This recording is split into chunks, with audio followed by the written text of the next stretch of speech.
Here at the Hindu temple in Southall, the news of Mrs. Gandhi's assassination this morning has turned people's everyday prayers into prayers of mourning. This morning when I heard on the wireless, on the radio, that Mrs. Gandhi, Prime Minister of India, she was shot, there were tears started rolling from my eyes. Not only me, the rest of the members of my family. And a couple of people from my road, even they joined. They started asking all that about this terrible thing happened in India. Just now, when I came to Southall, I saw some people beating the drum and dancing and distributing some sweets. And they were shouting slogans against India and against Mrs. Gandhi.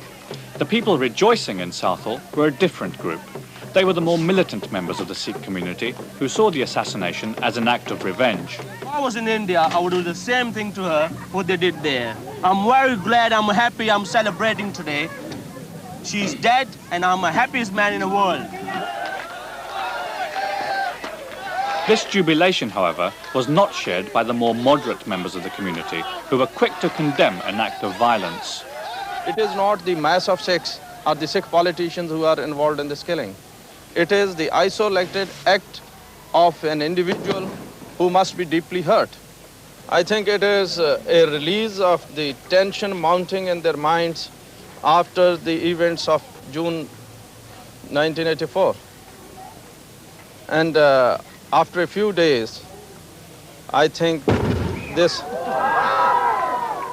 reaction may become more sober.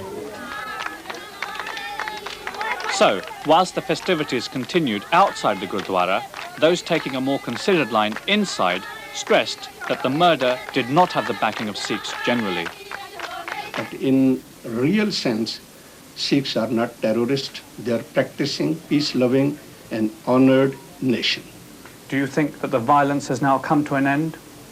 The violence come to an end, it depends on the behavior of the government. We haven't done any violation. We are not going to violate anything.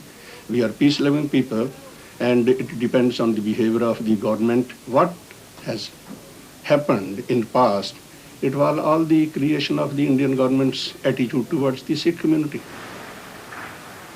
In Southall, many Hindu businesses remained closed today in mourning for the loss of India's leader, and people, saddened by their great loss, converged on the temple in order to share their sense of bereavement.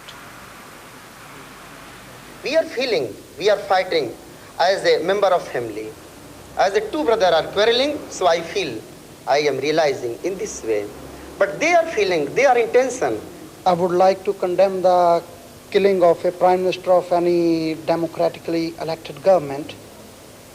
And second of all, I have to say that it's terrible to know that the head of our family, because you know we Indian people believe in family, when the head of a family is died or killed, you feel sorrow, but you don't have the words to express it.